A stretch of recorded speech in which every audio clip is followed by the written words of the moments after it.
बरं का मुलांना, आज मी गोष्ट सांगणार आहे ना, ती काल्पनिक नाही आहे बरं का. ती माझ्या जीवनात प्रत्यक्ष घडलेली गोष्ट आहे आणि खूप गमतीशीर आहे. तुम्हाला नक्की आवडेल बरं का. त्या गोष्टीचं नाव काय आहे? हरवले ते गवसले. काय नाव आहे? हरवले ते गवसले. हं? एकदा की नाही मी एका ग्रुपबरोबर अंदमानला गेले. कुठं गेले? अंदमानला. मग आम्ही अंदमानला गेलो. तिथं गेल्यानंतर तिथं सगळे आयलंड्स आहेत ना, ते पाहायचे. सेल्युलर जेल पाहायचं, जिथं सावरकरांना ठेवलं होतं ते. तर आम्ही ते सगळं पाहत होतो. रॉस आयलंड पाहिलं, निरनिराळे आयलंड पाहिले, ते जेल पाहिलं, सावरकरांची खोली पाहिली, असं सगळं पाहिलं. मग असंच एका आयलंडला गेलो होतो, तर कोरल्स पाहायचे होते मला. कोरल्स म्हणजे माहिती का? समुद्राच्या पाण्याखाली असलेली वनस्पती, ती पाहायची. तर त्यांच्यासाठी स्कॉर्नेलिंग स्कॉर्नेलिंग करावं लागतं आणि ते करायचं होतं. मी त्याच्यासाठी नाव नोंदवलं, पैसे भरले. मग मी ड्रेस पण तो घातला आणि गेले. तर तिथे ते उभेच होते, हाताला धरून नेणारे लोक. त्यांनी मला एक तो त्यांचा चष्मा दिला, पट्टा बांधला कमरेला आणि पाण्यात हे करायला सांगितलं. आणि पाण्यात मी पालथी पडली आणि माझं पाण्यात असं डोकं गेलं की माझ्या नाकातोंडात पाणी गेलं आणि माझी कवळी पडून गेली समुद्रात. आता मी डोकं वर केलं लागलीच आणि ओरडायला लागली, माझी कवळी पडली, माझी कवळी पडली, माझी कवळी पडली. पण तिथं बाजूला आणखीन लोक होते. ते म्हणाले की काही हरकत नाही, म्हणे तुम्ही फिरून या, आम्ही तुमची कवळी पाहतो.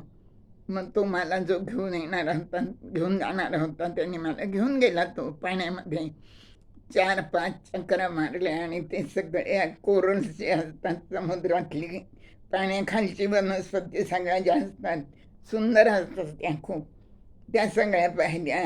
मासे हातात धरले. म्हणून आपल्याला वाटतं की पाण्याच्या खाली अंधार असेल, पण तसं नसतं बरं का.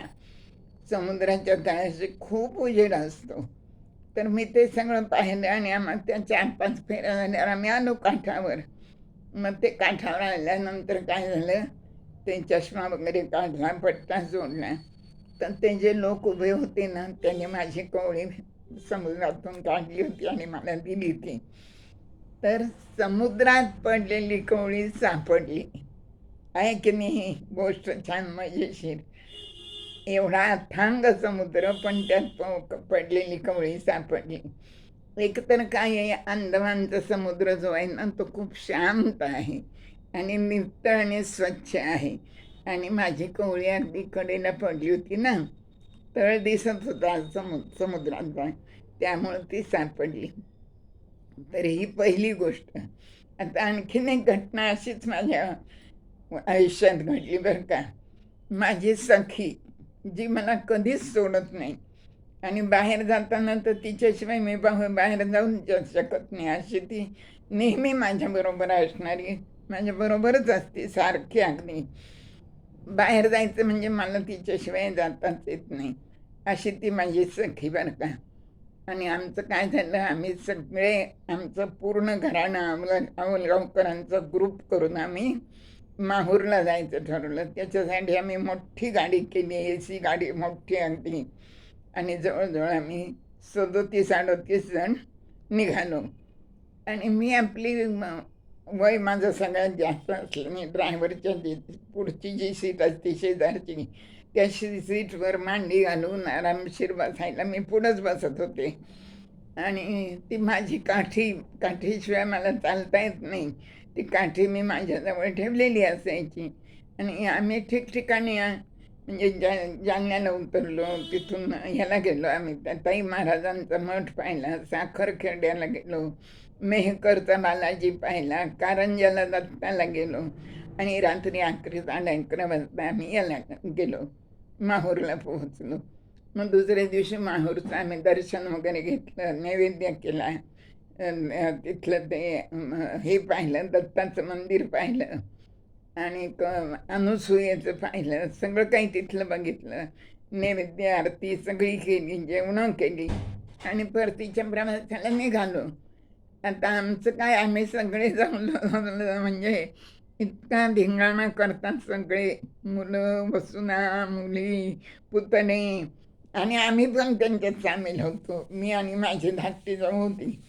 इतका धिंगाणा की खूपच दंगा. शाळेतली मुलं जशी करतात ना तसं अगदी. सगळं आमचं लहानपण त्यावेळेला आमच्याजवळ परत येतं. असं आमची धिंगामस्ती करत परतीचा प्रवास चालला होता. जवळजवळ आम्ही आवरून 2-2.5 तास लांब आलो आणि मग चहासाठी एके ठिकाणी गाडी थांबवली. मग वॉशरूमला जाऊन आलो आणि चहा घ्यायचा. तर ते चहाच्या टपरीवर बाहेरच त्यांनी खुर्च्या मांडून ठेवल्या होत्या. त्या खुर्च्यांवर आम्ही बसलो आणि मी बसले त्या खुर्ची शेजारीच अशी एक जाळी होती. त्याला ती माझी काठी मी अडकवली त्या जाळीला आणि तिथं बसले मी.